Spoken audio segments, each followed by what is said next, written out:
മലയോര ജനതയുടെ ജീവന് സുരക്ഷിതത്വം നൽകണമെന്ന് മുസ്ലിം ലീഗ് സംസ്ഥാന ജനറൽ സെക്രട്ടറി PMA സലാം വന്യമൃഗശല്യം തടയാൻ സർക്കാർ പദ്ധതി തയ്യാറാക്കണമെന്നും PMA സലാം ആവശ്യപ്പെട്ടു.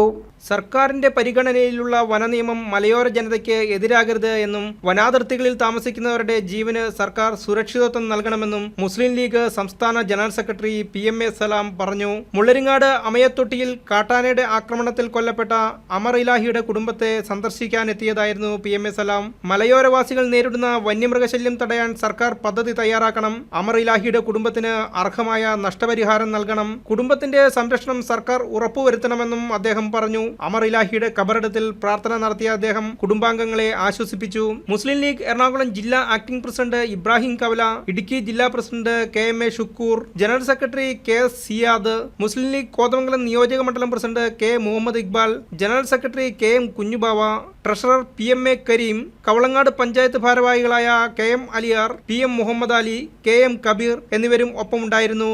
News desk KCV news.